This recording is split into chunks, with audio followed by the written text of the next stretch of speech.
विद्यार्थी मित्रों नमस्कार। एक बार फिर से आपका अकाउंट में ऑन लर्निंग आपका फिर से स्वागत एक बार है।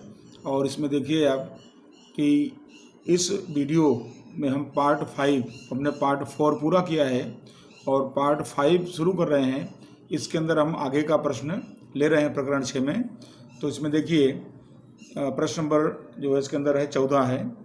तो प्रश्न नंबर 14 में चिराग, जिगर और केशव ये 3 साझेदार हैं। 3, 2, 1 में लाभांश बांटते हैं। पक्की तर्पण की दी गई है और यहाँ पर आपको 31/3 के दिन केशव निवृत्त होता है और बाकी सब समायोजन यहाँ दिया गया है। जैसे ज़मीन मकान की कीमत 20% बढ़ानी है, यंत्र 90% तक गिननी है, विनियोग की बाजार कीमत 150% है, देनदार में डूबत ऋण अनामत 5% घटाना है और पीढ़ी की ख्याति 36,000 निश्चित हुई। एक कर्मचारी को 2,000 वेतन चुकाना बाकी है। उसके बाद देखिए 7वां समायोजन आपको समझना है कि चिराग और जिगर इतनी रोकड़ पीढ़ी में लाएंगे कि जिससे केशव को लेनी रकम चुका दी जाए। यहाँ पर आपको चिराग और जिगर इतनी रोकड़ पीढ़ी में लाएंगे कि केशव को लेनी रकम चुका दी जाए, यानी केशव को रोकड़ चुकाना है और पीढ़ी में कार्यशील पूंजी 14,000 बना रहे। तो पीढ़ी की कार्यशील पूंजी 14,000 रहे, वो भी ध्यान रखना है आपको। तो इस तरह से नई पीढ़ी में उनकी जो नई पूंजी होगी वो उनके लाभांश के प्रमाण में बनी रहेगी। तो इतनी आपको सूचना है। समायोजन नंबर 7 आपके लिए नया है, बाकी सब आपको एज इट इज़ है जैसे आपने आगे सीखा है। तो इसकी थोड़ी गणना देखते हैं इसमें हम। तो इसमें महत्वपूर्ण गणना में हमने लिखा है इसके अंदर देखिए चिराग, यहाँ पर चिराग, जिगर, केशव इनका 3-2-1 अनुपात है। केशव निवृत्त होता है, पुराना अनुपात यहाँ दिया है। और चिराग और जिगर निवृत्त होने के बाद इनका अनुपात बनेगा जो है क्योंकि यहाँ नया अनुपात तो कुछ दिया नहीं है, तो पुराना अनुपात ही वही इनका लाभांश का अनुपात बनेगा और वही इनका नया अनुपात बनेगा। तो नया अनुपात बराबर लाभ का अनुपात बराबर पुराना अनुपात। तो पुराना अनुपात कितना है दोनों का? 3 और 2। तो ये 3-2 जो है यही अनुपात इनका जो है बना रहेगा। अब केशव की ख्याति, यहाँ आपने देखा कि 36,000 ख्याति निश्चित हुआ। तो 36,000 में केशव का हिस्सा कितना है? 1/6। तो 1/6 करेंगे तो 6,000 ख्याति निश्चित हुई। और जिसे चिराग और जिगर मिलकर देंगे, चिराग देगा 3600 और जिगर देगा कितना? 2400। ये 6,000 का 3/5 2/5 तो 3600 और 2400 और केशव की पूंजी खाता जमा हो जाएगा 6,000। उसके बाद आपको यहाँ पर जो समायोजन नंबर 7वां समझाया है, तो उसके लिए आपको ये पॉइंट ध्यान रखना है थोड़ा सा कि नई पीढ़ी में कार्यशील पूंजी 14,000 रखना है आपको। एक तो ये निश्चित कर लेना है और दूसरा सभी समायोजन पूर्ण करने के पश्चात पक्की तलपट का रोकड़ शेष आपको कितना गिनना है? 14,000। तो 14,000 आपको पक्की तलपट के संपत्ति में दर्शा देना, क्योंकि ये कार्यशील पूंजी यानी रोकड़ इतना रखना ही है। तो संपत्ति में 14,000 भी आपको ऐड कर देना होगा। तो सबसे पहले हम सारी एंट्री समायोजन करने के बाद पूंजी खाता का टोटल नहीं करेंगे, खाली पुनः मूल्यांकन का टोटल कर लेंगे। उसके बाद सीधा पक्की तलपट का योग करेंगे, उसमें संपत्ति पक्ष का योग करेंगे जिसमें हम रोकड़ कितना ध्यान में लेंगे? 14,000। तो उसको करने के बाद फिर हम दायित्व पक्ष का अंतर निकालेंगे और अंतर निकलेगा वहाँ पर 90,000 रुपये। अभी हम सवाल करेंगे साथ में। चिराग और जिगर की पूंजी वो होगी जिसे उनका नया अनुपात यानी वो पुराना अनुपात यानी 3 और 2 में पूंजी दर्शा देंगे। फिर वो पूंजी का शेष हम ले जाएंगे पूंजी खाते के उधार पक्ष में। तो दोनों के हिस्से में पूंजी आएगी 3/5 और 2/5। तो चिराग में आएगी 54,000 और जिगर में आएगी 36,000। तो ये पूंजी हम डिवाइड कर लेंगे और उसको पूंजी खाते के उधार पक्ष में शेष आगे ले गए के रूप में दर्शा देंगे। और उसके बाद पूंजी खाते का जो अंतर आएगा उसको हम कहाँ लिख देंगे? रोकड़ खाते में। और फिर रोकड़ खाता हम क्लोज करेंगे तो वहाँ हमारा 14,000 का शेष निकल जाएगा। तो ये आपको खाली ध्यान रखना है इसके अंदर। बाकी प्रश्न हमारा उसमें कोई बहुत बड़ा फेरफार नहीं है। तो देखते हैं इसके अंदर जरा, पहले हम इसमें बाकियाँ ले लेते हैं। तो देखिए यहाँ पर ज़मीन मकान यहाँ दिया है 50,000, तो इसको हम पक्की तलपट के संपत्ति में ज़मीन मकान, तो ज़मीन मकान 50,000 समायोजन है, अंदर लिख दे रहे हैं इसको 50,000। यंत्र है 20,000 समायोजन है, तो यंत्र 20,000। और उसके बाद है विनियोग 10,000 दिया हुआ यहाँ पर समायोजन है, तो विनियोग 10,000।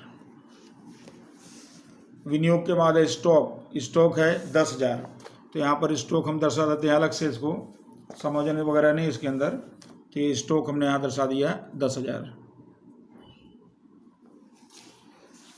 और स्टॉक के बाद है देनदार है 20,000, समायोजन है तो देनदार यहाँ 20,000। और उसके बाद रोकड़ शेष आपको दिया है 2,000, तो रोकड़ खाते में इसको हम उधार पक्ष में दर्शा देंगे, शेष आगे लाए 2,000। संपत्ति का कंप्लीट हो गया। दायित्व पक्ष देखिए, तीनों साझेदारों की पूंजी 30,000, 20,000, 10,000 पूंजी खाते में जमा कर देंगे, शेष आगे लाए 30,000, 20,000 और 10,000, तीनों की पूंजी हो गई। सामान्य अनामत खाता 6,000 है, इसको तीनों में बांट देंगे पुराना अनुपात में 3, 2, 1, यानी 3,000, 2,000, 1,000। तो सामान्य अनामत 3,000, 2,000 और 1,000, इसको बांट दिए। फिर लेनदार खाता है, दायित्व लिख देंगे इसको, तो लेनदार खाता ये पक्की तलपट के दायित्व पक्ष में दर्शा देंगे, रकम है 44,000, 44,000 यहाँ दर्शा देंगे। ये आपका संपत्ति दायित्व कंप्लीट हो गया। समझ लेते हैं अब जमीन मकान की कीमत 20% से बढ़ाना है।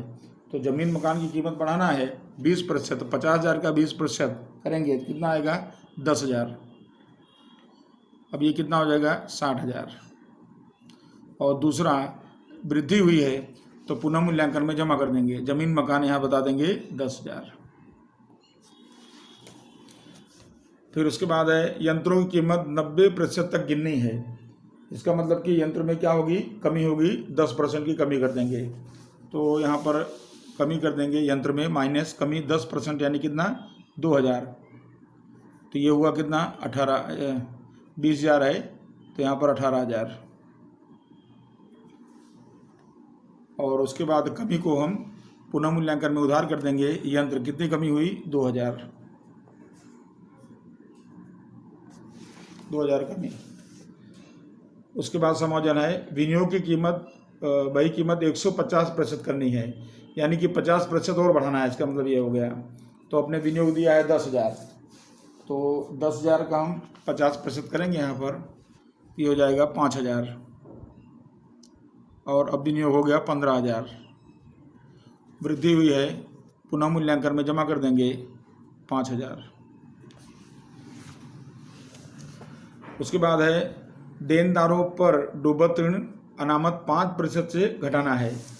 तो यहाँ पर देखिए देनदार, तो देनदार कितना है 20,000 है, तो इसको हम 20,000 का 5% करेंगे तो 1,000 होता है। तो हमने कितना कर दिया यहाँ पर 1,000 हो गया। आपकी पुस्तक में प्रश्न में यहाँ पर डूबत ऋण अनामत कितना पहले था 2,000, तो यहाँ पर 1,000 रुपया हुआ, तो यानी कम हुआ, यानी 2,000 से कितना हो गया 1,000 हो गया। तो कितनी कमी हुई 1,000 की। तो 1,000 की जो कमी हुई वो मतलब लाभ है एक तरह से। तो लाभ होने से उसको हम क्या करेंगे पुनः मूल्यांकन में जमा कर देंगे। तो डूबत ऋण अनामत खाते 1,000 यहाँ पर जमा कर देंगे। फिर उसके बाद आता है समायोजन, पेढ़ी की ख्याति 36,000 निश्चित की गई, उसकी हमने गणना यहाँ दर्शा दिया है पहले से ही। तो आप देख पाएंगे यहाँ पर चिराग उधार होगा 3600, जिगर 2400 और केशव को जमा करना है 6,000। तो यहाँ पर हम पूंजी खाते के जमा पक्ष में रकम केशव में लिखेंगे। तो केशव में चिराग के नाम पे कितना होगा 3600 और जिगर के नाम से कितना हो गया 2400। ये देखिए 6,000 यहाँ जमा हो गया। और अब उधार पक्ष में जो है यहाँ पर केशव के पूंजी खाते और चिराग में, तो चिराग में कितना था 3600 और जिगर में 2400। इस तरह से ये प्रविष्टि हो गई यहाँ पर ख्याति की। और उसके बाद है एक कर्मचारी को 2,000 वेतन चुकाना बाकी है। अब 2,000 वेतन चुकाना बाकी है, तो इसका असर हम बताएंगे। वेतन चुकाना दायित्व बनेगा, तो दायित्व में लिखेंगे इसको हम। तो दायित्व पक्ष में यहाँ पर 2,000 लिख दिए, चुकाना बाकी वेतन एक असर। और दूसरी असर दायित्व बढ़ेगा, पुनः मूल्यांकन उधार करेंगे, चुकाना बाकी वेतन 2,000। तो यहाँ पर 2,000 वेतन हो गया। और उसके बाद फिर आपका जो समायोजन दिया है उसके आधार पर 14,000 कार्यशील पूंजी रखना है। तो इसका मतलब कि पूंजी खाते का जो हमारा डिफरेंस रहेगा, रोकड़ खाते का जो शेष रहेगा वो कितना रहेगा, 14,000। तो यहाँ हम पहले से दर्शाते रहे, रोकड़ खाता कितना बताएंगे यहाँ पर, 14,000 ये रहेगा। तो यहाँ इतना कंप्लीट हो गया। अब खाता टोटल करते हैं, पुनः मूल्यांकन। पुनः मूल्यांकन में करेंगे 10, 5, 15 और 1 16। तो ये हुआ 16,000 और 16,000 यहाँ लाएंगे उधार पक्ष में, और उसमें से माइनस करेंगे 2 और 2 4,000, तो बचेगा 12,000। और इसको बांट देंगे पुराने अनुपात में 3:2:1 में, तो 6,000 4,000 2,000, 6,000 4,000 और 2,000 ये हो गया। और इसको हम पूंजी खाते में जाके दर्शा देंगे यहाँ पर। तो पूंजी खाते के जमा पक्ष में पुनः मूल्यांकन जो रकम आई 6,000 4,000 और 2,000 यहाँ तक कंप्लीट हो गया। अब हम चलेंगे सीधा पक्की तलपट में। तो पक्की तलपट में संपत्ति पक्ष हमारा कंप्लीट हो गया है। यहाँ पर देनदार में 1,000 घटाएंगे तो 19,000 बाहर ले लेंगे, और सारी एंट्रियाँ कंप्लीट हैं। तो संपत्ति का टोटल हम कर देंगे इसके अंदर। तो यहाँ पर 60,000 18,000 15,000 19,000 और 10,000 और 14,000, इनको जोड़ेंगे तो 1,36,000 हो रहा है। 1,36,000 इसका टोटल हो गया। और ये टोटल हम यहाँ लाएंगे 1,36,000। और इधर देखिए हमारे पास दो अमाउंट है, एक 44,000 और दूसरा है 2,000। तो 44 और 2 46,000 हुआ। तो इसको हम यहाँ माइनस कर लेंगे 1,36,000 में से, तो डिफरेंस बचेगा, वो बचेगा 90,000। तो ये 90,000 जो है ये दोनों की पूंजी हो गई। अब ये लाभांश के अनुपात पर रखना है। तो इनका लाभांश का अनुपात वही बताए थे 3 और 2, 3/5 और 2/5। तो 54,000 इसका हो जाएगा और इसका हो जाएगा 36,000। ठीक है, तो इस तरह से पूंजी निकाल लिए। और अब ये जो पूंजी है ये वास्तव में क्या है, पूंजी खाते की अंतिम पूंजी है। तो देखिए पूंजी खाते में उधार पक्ष में शेष आगे ले गए, तो चिराग की पूंजी कितनी होनी चाहिए, 54,000, और जिगर की होनी चाहिए 36,000। और अब उसके बाद हम पूंजी खाता बंद करेंगे, तो यहाँ डिफरेंस आएगा, उसको हम रोकड़ खाते लिखेंगे। तो सबसे पहले देखते हैं चिराग। तो आप इसमें देख पाएंगे चिराग में, तो चिराग का टोटल अपने यहाँ पर 3600 है, 54,000 है, और यहाँ 30,000 है, 3,000 है और 6,000 है। तो इसका उधार पक्ष का योग ज़्यादा है, तो उधार का योग करेंगे तो 57,600 हो रहा है। 3600 और 54,000 जोड़ेंगे तो इसका होगा 57,600। 57,600 इसको यहाँ लाएंगे 57,600, और यहाँ अंतर निकालेंगे 30,000 3,000 और 6,000। 30 3 33 और 6 39, तो 39,000 यहाँ माइनस हो जाएगा, तो बचेगा 18,600। 18,600 ये इसका डिफरेंस आया रोकड़ खाते में। और ये जमा पक्ष में है, तो इसको हम कहाँ ले लेंगे, उधार पक्ष में। तो उधार पक्ष में यहाँ दर्शा देंगे रोकड़ खाते में 18,600। 18,600। अब देखते हैं इसके बाद जिगर। जिगर में देखिए उधार पक्ष में है 2400 36,000, और यहाँ 20 2 22 और 4 26,000, तो यानी यही ज़्यादा है। तो उधार पक्ष का योग करेंगे 36,000 प्लस 2400, तो हो जाएगा 38,400। 38,400 उसको यहाँ लाएंगे 38,400, और इसमें से 20 2 22 और 4 26, इसको माइनस करेंगे तो 12,400 बचेगा।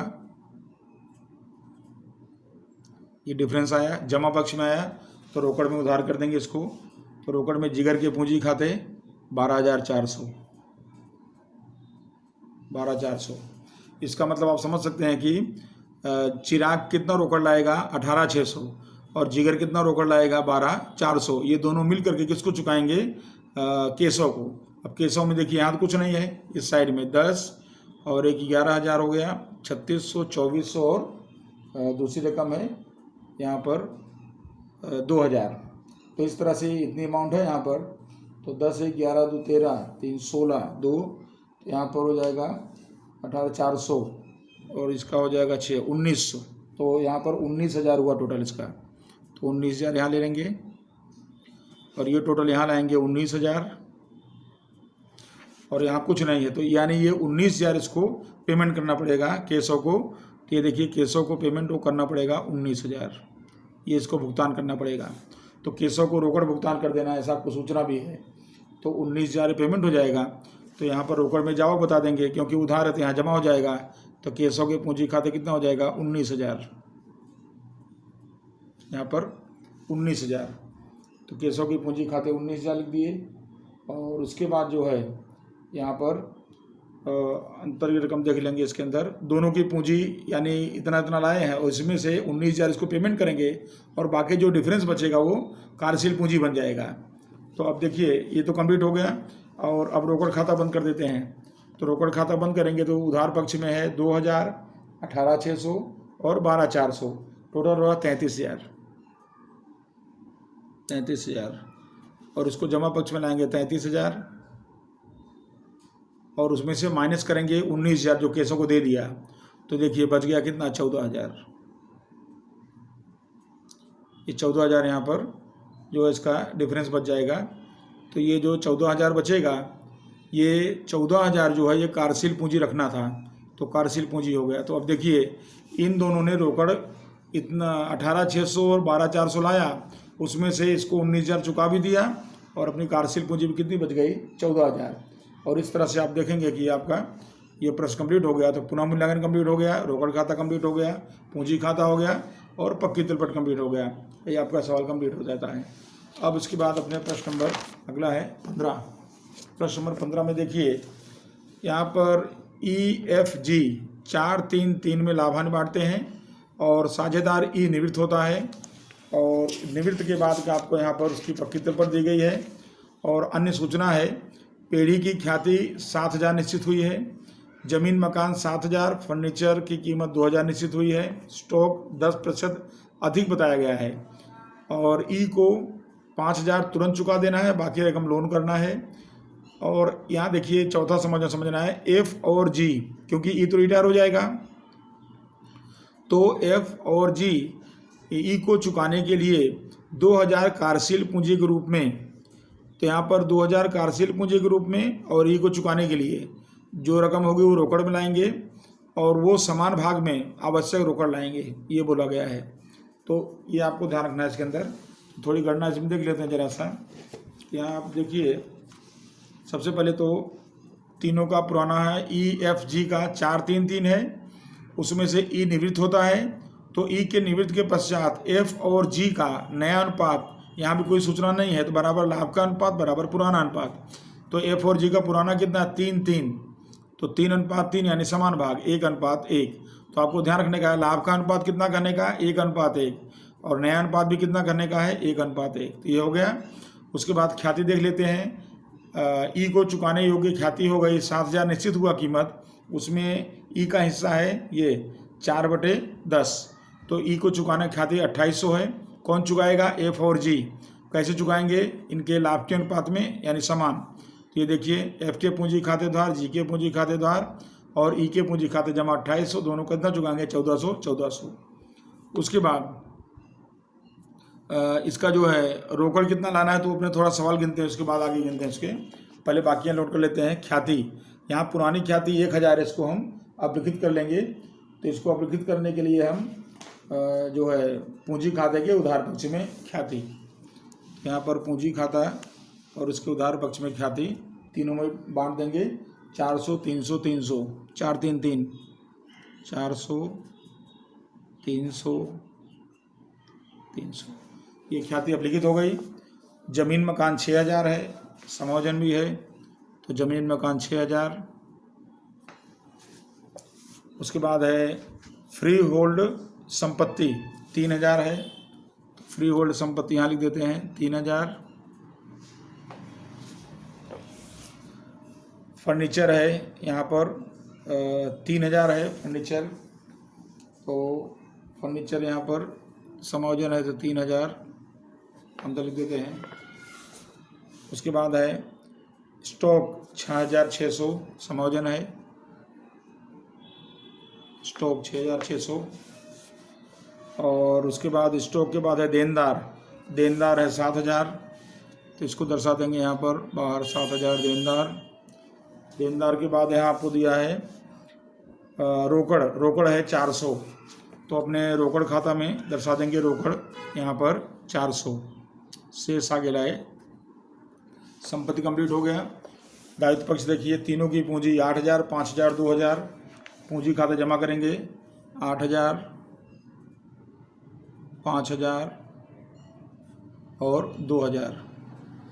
तीनों की पूंजी हो गई। और सामान्य नमद खाता है 2,000। तीनों में पुराने अनुपात यानी 4-3-3 में इसको बांट देंगे, तो 800, 600, 600, 800, 600 और 600 इसको बांट दिए। और उसके बाद है लेनदार। लेनदार है 8,000, तो पक्की तर्पण के दायित्व में लेनदार बता देंगे 8,000। फिर है देनी हुंडी 2,000 है, तो देनी हुंडी यहाँ दर्शा देंगे 2,000। तो इस तरह से हमने सारी बाकियाँ दर्शा दिया। अब समायोजन ले लेते हैं। पेढ़ी की ख्याति 7,000 निश्चित हुई है, तो उसकी हमने गणना यहाँ कर लिया। देखिए, तो पेढ़ी की ख्याति में एफ को चुकाएगा 1,400, जी चुकाएगा 1,400 और ई को मिलेगा 2,800। तो जमा पक्ष में यहाँ पर ई में एफ के नाम से कितना होगा 1,400 और जी के खाते भी कितना होगा 1,400। और इस पक्ष में ई के पूंजी खाते एफ को चुकाना है 1,400 और जी को भी 1,400। ख्याति क्या हो गया। अगला समायोजन है जमीन की कीमत 7,000, फर्नीचर की कीमत 2,000 निश्चित हुई। तो ऐसा करने से जमीन में वृद्धि हुई 1,000, 7,000 हो गया। और फर्नीचर में कमी हुई 1,000, ये 2,000 हो गया। तो ये जो कीमत है उस तरह से मेंटेन हो गई। तो यहाँ पर हम इसको पुनः मूल्यांकन में ले जाकर दर्शा देंगे। तो जमीन मकान में वृद्धि हुई है 1,000 और फर्नीचर में कमी हुई है 1,000।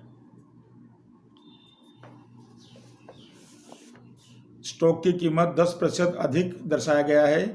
तो यहाँ पर स्टॉक देखिए, यहाँ हमने गणना नहीं किया है, आपको सीधा बता देते हैं। इसके अंदर स्टॉक ये 10% अधिक है। अगर माना मूल कीमत 100 गिनते हैं तो 100 में 10% अधिक यानी कितना हुआ 110 हुआ। तो इसका मतलब कि इसके अंदर ये 6600 स्टॉक है, 10% अधिक है, तो 10/110 आप गिन सकते हैं इसको ऐसे। तो 10/110 इस तरह से आप गिनेंगे। तो यहाँ पर आपको 600 रुपये इसकी यानी अधिक कीमत है। तो यहाँ 600 माइनस हो जाएगा, बाहर आएगा 6,000, यानी कि इसकी अधिक कीमत को हमने कम कर दिया, तो 600 कमी किया। तो स्टॉक में कमी हुई, तो इसको पुनः मूल्यांकन में उधार कर देंगे स्टॉक 600। और उसके बाद है ई को तुरंत 5,000 चुका देना है। तो इसको हम पूंजी खाते में दर्शा देंगे। यहाँ पर रोकड़ खाते ई में यहाँ पर हमने चुका दिया, इसको 5,000 पेमेंट हो गया। और इसकी दूसरी असर रोकड़ खाते में दर्शा देंगे। ई को भुगतान करेंगे कितना 5,000। उसके बाद अब आगे बोला गया है कि बाकी रकम लोन रखना है, तो जो डिफरेंस आएगा उसको रखेंगे। अब ये गणना देख लेते हैं कि एफ और जी ई को चुकाने के लिए, तो ई को कितना चुकाना उनको 5,000 और 2,000 कार्यशील पूंजी रखने के लिए रोकड़ लाएंगे समान भाग में। अब देखिए यहाँ पर ई को रोकड़ भुगतान कितना करना है 5,000, ये आपको दिया हुआ है। उसके बाद कार्यशील पूंजी कितना रखना है 2,000 रखना है। और हमारे पास कार्यशील पूंजी के लिए रोकड़ कितनी है 400 ही है। उसको जब 2,000 रखेंगे तो फिर कितना लाना पड़ेगा 1,600 और लाना पड़ेगा। ये देखिए यहाँ पर कार्यशील पूंजी 2,000 के लिए 400 अपने पास है और कम पड़ती रोकड़ कितनी हुई 1,600, तो 1,600 और लाएंगे, तो ये 1,600 रुपया इसके अंदर ये लाएंगे। तो यानी इनको 5,000 ये लाना है और 1,600 रोकड़ को पूरा करने के लिए लाना है। तो कुल कितना लाना पड़ेगा 6,600 और दोनों समान भाग में लाएंगे। तो इनका समान भाग कितना है 3,300। तो ये दोनों लोग रोकड़ लाएंगे 3,300। क्या देखिए उधार पक्ष में रोकड़ लाएंगे तो 3,300 कौन लाएगा एफ और उतना ही 3,300 लाएगा जी। और ये आवक हुई रोकड़ खाते में जमा है, इसमें जमा है तो रोकड़ खाते में उधार कर देंगे। तो यहाँ पर दोनों को मिला के 3300 और 3300 और इस तरह से मिला के कितना 6600 ये रोकड़ आ गई इसमें, कि जिसके अंदर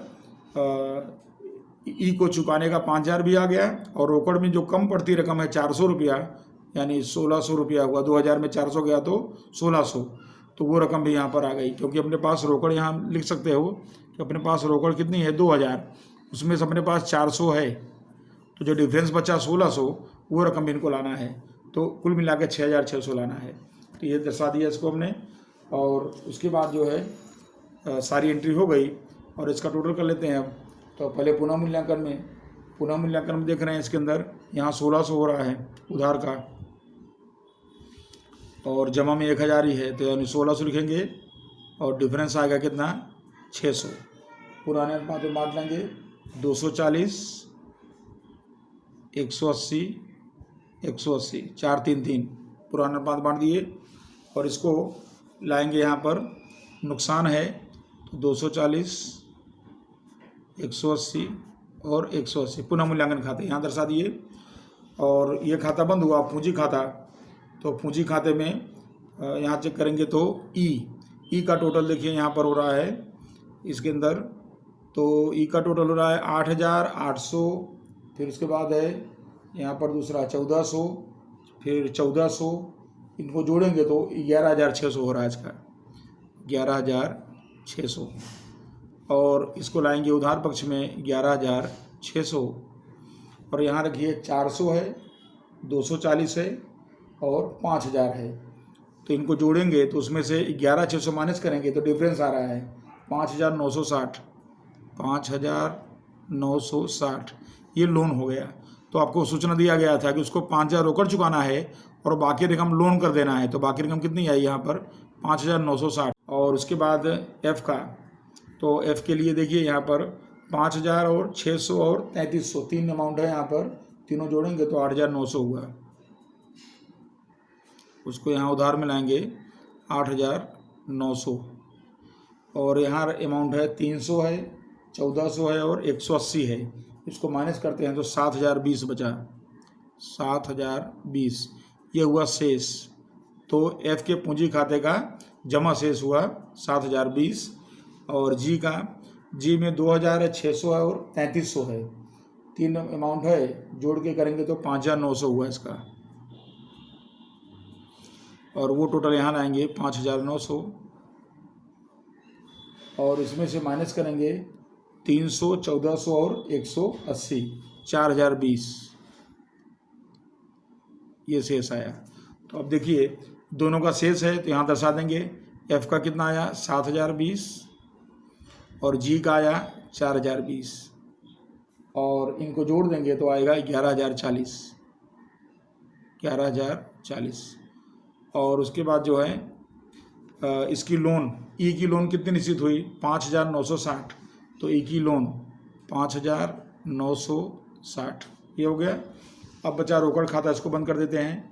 तो यहाँ 6600 है और यहाँ पर है 400, इनको जोड़ेंगे तो हो रहा है 7000 यहाँ लाएंगे 7000 और उसमें से अब यहाँ डिफरेंस देखिए 5000 है, तो अब देखिए यहाँ पर आपको मिल गया, यहाँ पर शेष आगे ले गए, शेष आगे ले गए, ये देखिए 2000 कार्यशील पूंजी हो गई।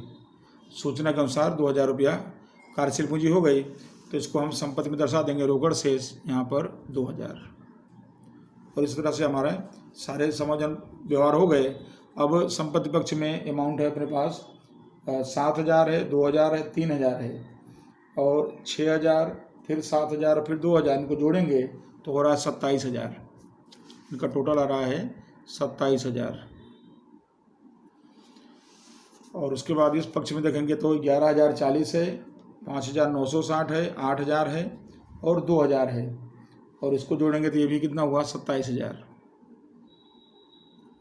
तो इस तरह से आपका देखिए सारे कंप्लीट हो गए। पुनः मूल्यांकन, रोकड़ खाता, पूंजी खाता और आर्थिक चिट्ठा आपका ये कंप्लीट हो गया और ये सवाल भी आपका इस तरह से पूरा होता है। और अब इसके बाद हम आगे बढ़ते हैं। तो स्वाध्याय में प्रश्न नंबर आपको दिया है 16। ये थोड़ा विशिष्ट प्रश्न है, अलग प्रकार का है।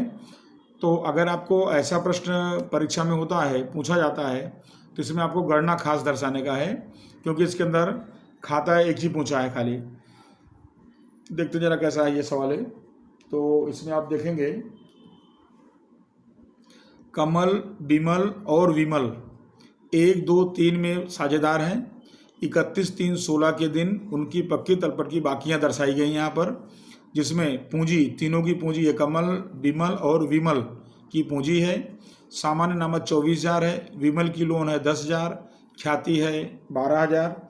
और 31/5/16 के दिन, अब देखिए यहाँ पर अपना 31/3/16 का हिसाब पूरा हुआ, तो अपना नया साल कब शुरू होगा?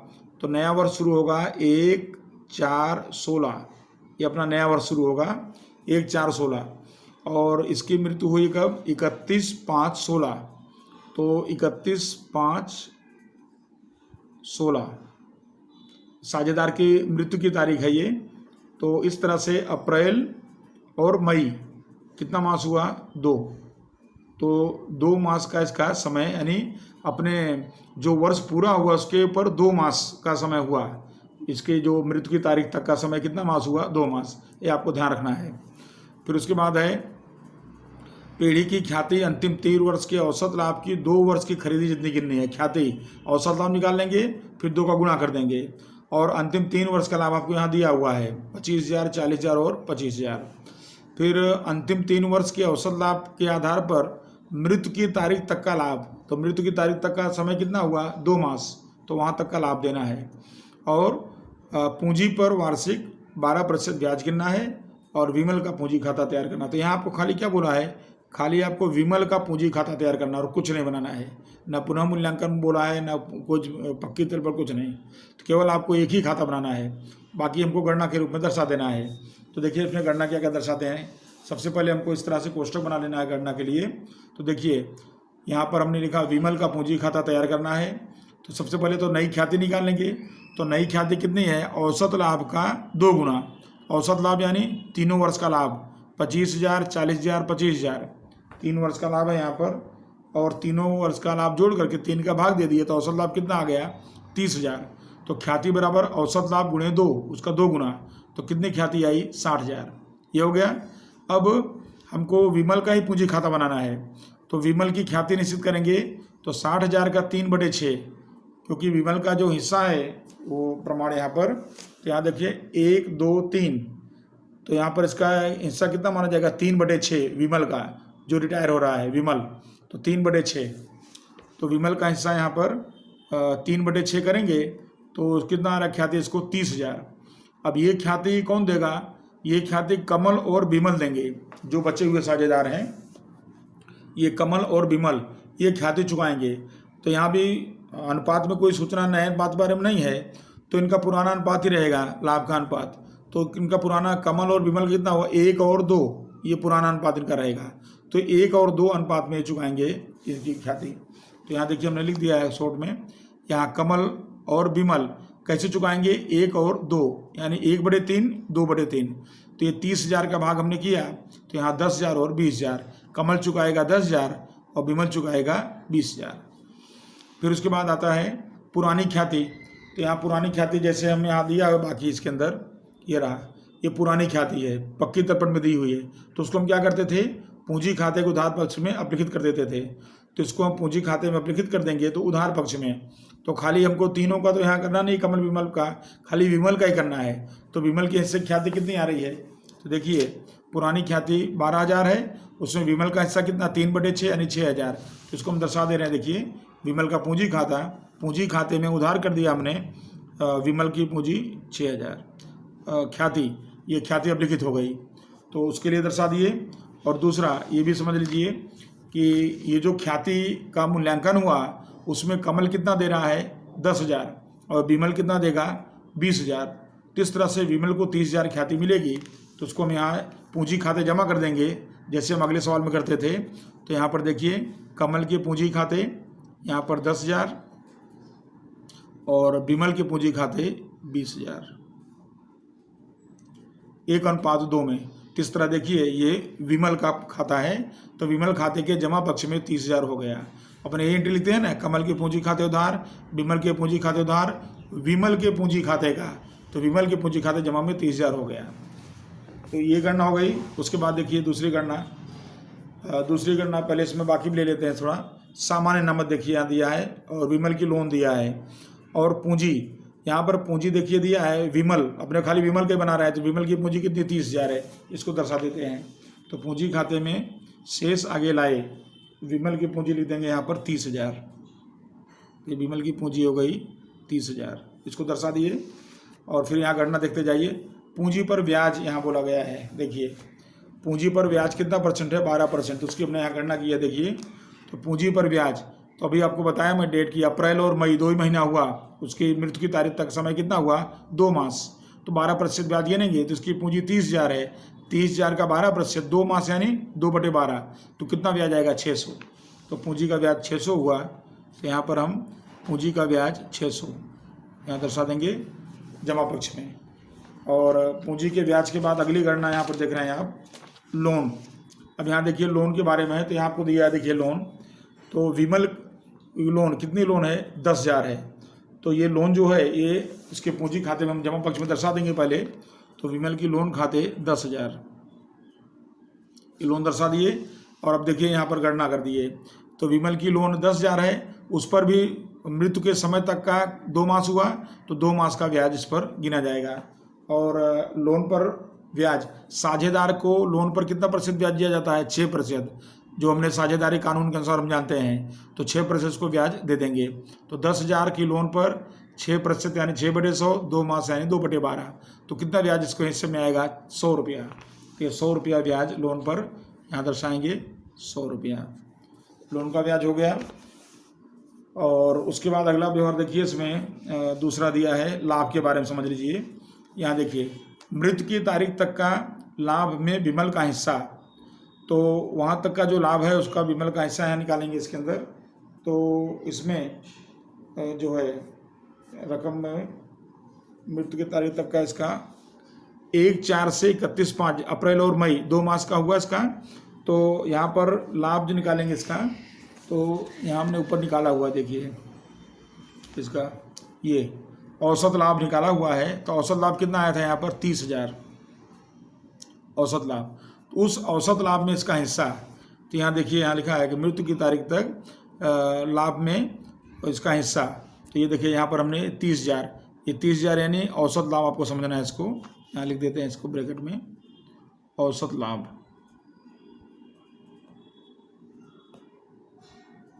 औसत लाभ, तो औसत लाभ 30,000 है, उसमें इसका विमल का हिस्सा 3/6 है जैसे हमने देखा, और 2 मास का 2/12 यानी कितना हुआ, 2500 हुआ, 2,500। तो फिर इसको हम यहाँ दर्शा देंगे जमा पक्ष में, लाभ हानि खाते 2,500, इसका जो हिस्सा आया वो 2,500। और अंत में सामान्य नमद खाते, जैसे यहाँ बाकी दी गई है, सामान्य नमद खाते 24,000 है, ये उसकी हमने खाली विमल का हिस्सा निकाल लिया है। तो सामान्य नमद में विमल का हिस्सा 3/6 है, तो 24,000 का 3/6 यानी 12,000, इसको हम दर्शा देंगे यहाँ पर 12,000। इस तरह से जितने भी समायोजन हैं उन सबको हमने समझा दिया इसके अंदर। ख्याति अब लिखित कर दिया, और नई ख्याति में इनका हिस्सा दे दिया, इसका हिस्सा सामान्य नमद खाते बांट दिया, पूंजी का शेष हो गया, विमल की लोन हो गई, और फिर उसका लोन का ब्याज हो गया, पूंजी का ब्याज हो गया, और औसत लाभ में उसका हिस्सा जो उसके मृत्यु के समय तक का हुआ वो हिस्सा आ गया, बराबर। और ये सारी एंट्री दर्शा करके अब डिफरेंस निकालेंगे, तो उसकी जो लोन बनेगी वो लोन की कीमत यहाँ पर रकम आ जाएगी।